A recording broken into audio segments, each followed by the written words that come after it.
Hey everybody, what's up? Devin here. As I said, I'm 2 months on T, and I just shaved, so now I'm finally, smooth.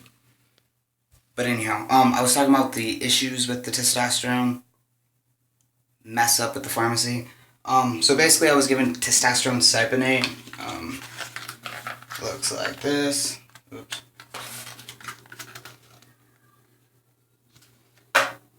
10 milliliter vial.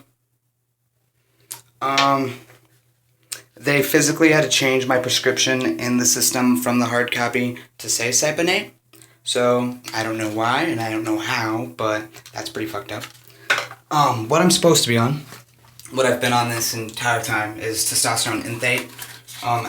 Note that it doesn't have the purple outline at all. It's like that yellowish, nasty color. It says Enthate. There's an E in the name, not a C. Okay.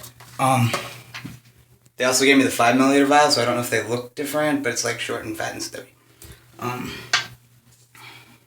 For the most part, there's not supposed to be many different adverse side effects to having Ciponate versus Enthate.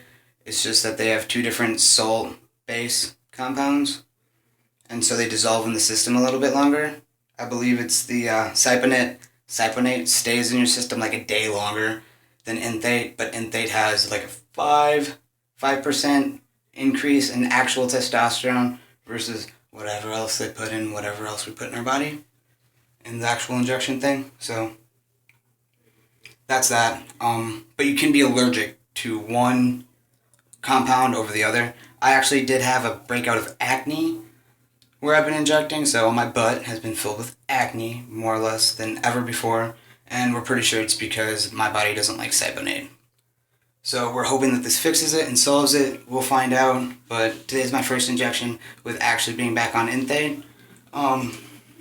And as I said, I was overdosing before. It was accidental. I have told my doctor, so she knows.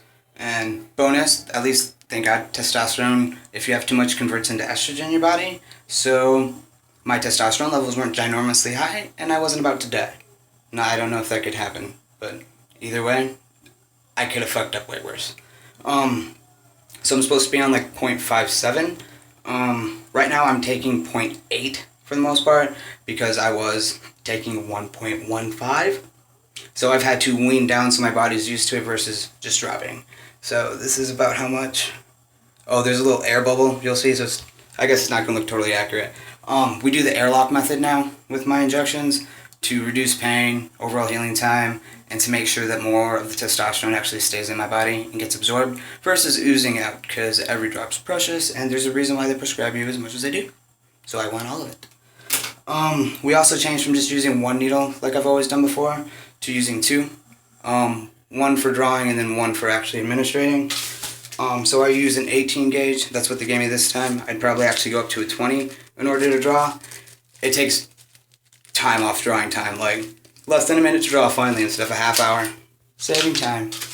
And they just gave me the syringe, 3 milliliter. What type of needle? It's a 25 gauge needle, so it's pretty small, but the slower it goes in, it's actually better for you. It doesn't sting as much. I don't know. I've definitely been liking the two different needles, even though I don't like the idea of going through more needles.